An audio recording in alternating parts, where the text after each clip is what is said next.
Bonjour, dans les deux vidéos précédentes, la numéro 50 et la numéro 51, j'ai abordé les catégories de nationalisation que je propose.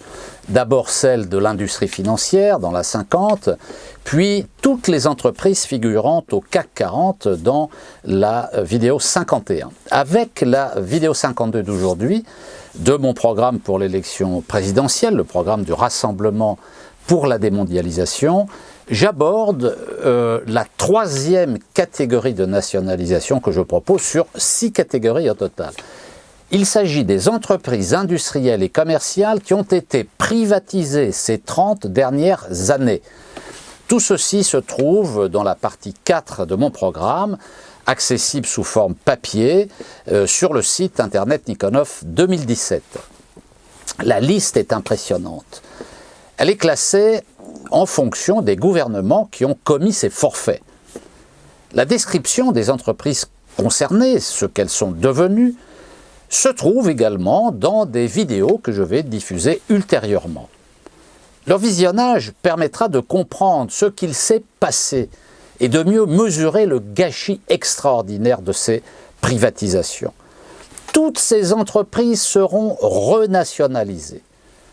Commençons par les privatisations opérées sous le gouvernement de Jacques Chirac, 20 mars 86, 10 mai 88. Le gouvernement Chirac a bradé, selon les sources, entre 72 et 100 milliards de francs d'actifs publics par la loi du 6 août 1986. Saint-Gobain, en 1986, la Compagnie Générale de Construction Téléphonique CGCT en 87, l'agence Havas en 87, la Compagnie Générale d'Électricité qui deviendra Alcatel-Alstom avec un H, puis Alcatel en 87, la Société Matra en 88, TF1, cette privatisation entre dans la loi du 30 septembre 86 en 87, Banque du bâtiment et des travaux publics en 87, la Banque industrielle et mobilière privée en 1987, la Compagnie financière de Paribas en 87, la Compagnie financière de Suez en 87, la Compagnie financière du Crédit commercial de France en 87, la Mutuelle Générale Française en 87, la Société Générale en 87, la Caisse nationale du Crédit agricole, mutualisation par cession des actifs aux caisses régionales en 88, le Crédit local de France, qui est un cas particulier dont je reparlerai en 91-93. Privatisation opérée sous le gouvernement de Michel Rocard, 24 juin 88, 16 mai 91. Crédit local de France, le 5 avril 91 par cession de titres. Renault en 90, ouverture du capital. Passons aux privatisations opérées sous le gouvernement d'Édouard Balladur, 29 mars 93 au 11 mars 95.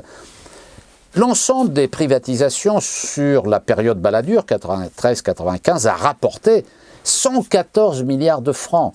La loi de privatisation du 19 juillet 93 a concerné les entreprises que je vais nommer.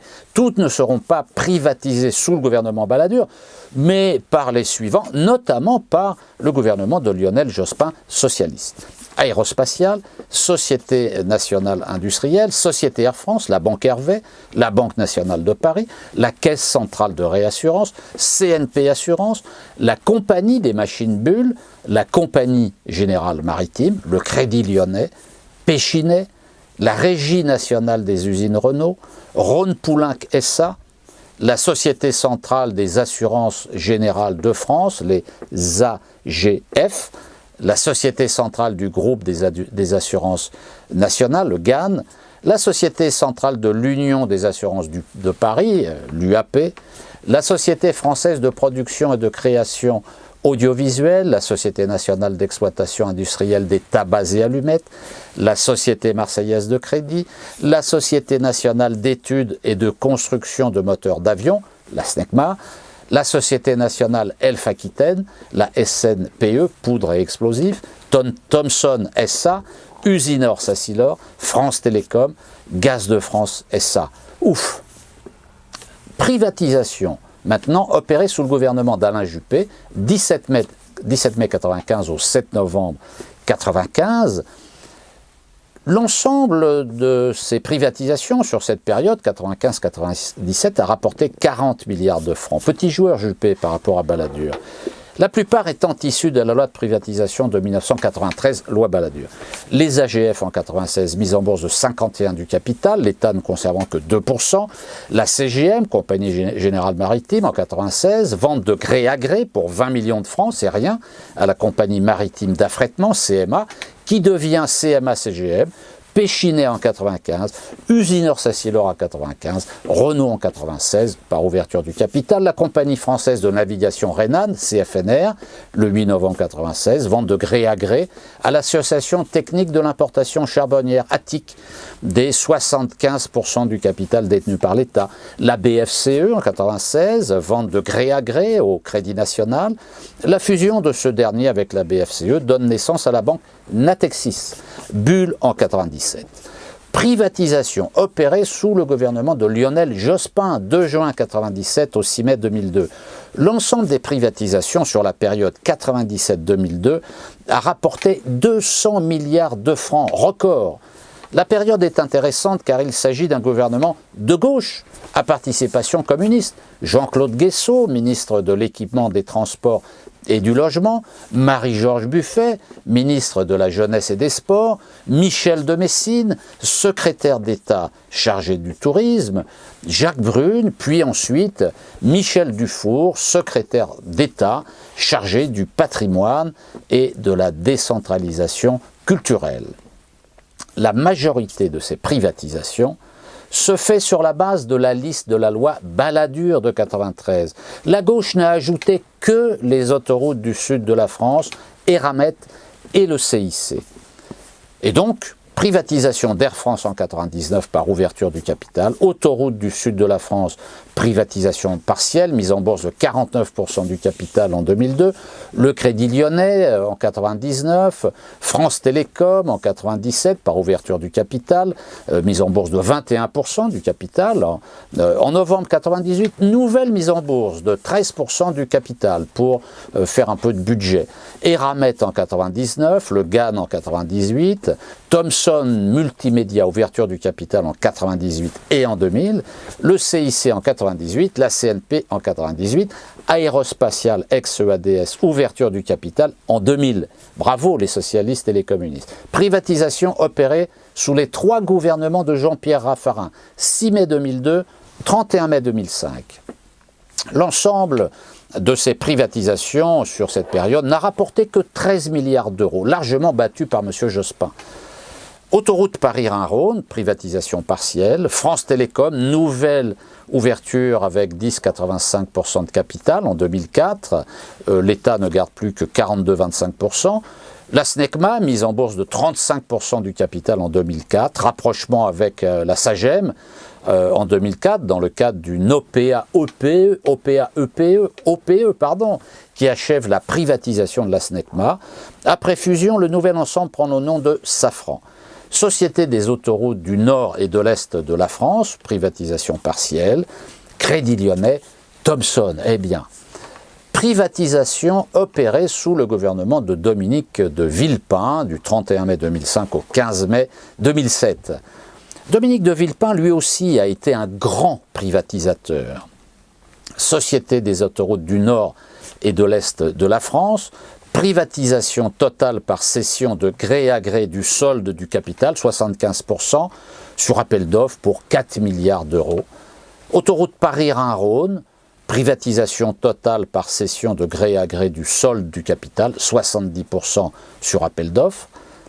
Autoroute du sud de la France, privatisation totale par cession de gré à gré du solde du capital, 51% sur appel d'offres. Gaz de France, en juillet 2005, mise en bourse de 20% du capital, dont une partie en augmentation de capital. L'opération rapporte environ 2,5 milliards d'euros à l'État et 2 milliards à l'entreprise. La SNCM, privatisation partielle. Électricité de France, privatisation partielle en novembre 2005. Aéroport de Paris, privatisation partielle. DCNS, l'ancienne direction des constructions navales, privatisation partielle. Passons aux privatisations opérées sous le gouvernement du fameux François Fillon, 18 mai 2007 au 10 mai 2012. François Fillon est le Premier ministre qui a le moins privatisé. C'est tout à fait paradoxal, on s'attendait à autre chose. GRT Gaz en 2011 avec l'ouverture du capital, les privatisations opérées maintenant sous le gouvernement de Jean-Marc Ayrault, socialiste, 15 mai 2012, 31 mars 2014. Jean-Marc Ayrault, comme son ami Lionel Jospin, aura été un grand privatiseur. En mars 2013, cession de 3% du capital de Safran pour moins de 500 millions d'euros. L'État détient encore à l'époque 27% du capital. En avril 2013, cession de 3,66% du capital d'EADS, ce qui a rapporté 1,2 milliard d'euros à l'État. En juin 2013, l'État cède 9,5% du capital d'Aéroports de Paris pour 738 millions d'euros. Novembre 2013, cession de 4,7% du capital de Safran pour 900 millions d'euros. L'État ne détient plus désormais que 22% du capital. En janvier 2014, cession de 1% du capital d'Airbus Group, anciennement EADS, pour environ 450 millions d'euros. Passons maintenant aux privatisations opérées sous le gouvernement de Manuel Valls entre le 31 mars 2014 et le 10 février 2016. En décembre 2014, cession de 49,9% du capital de l'aéroport de Toulouse-Blagnac pour 308 millions d'euros. L'État conserve 10%, la Chambre de commerce et d'industrie de Toulouse 25% et les collectivités territoriales 15%. En juin 2015, Airbus Safran Launchers, ASL, prend le contrôle du capital d'Ariane Espace, incroyable. Toutes les précisions sur les entreprises privatisées et ce qu'elles sont devenues aujourd'hui, celles qui par conséquent seront nationalisées, se trouvent dans des vidéos à venir.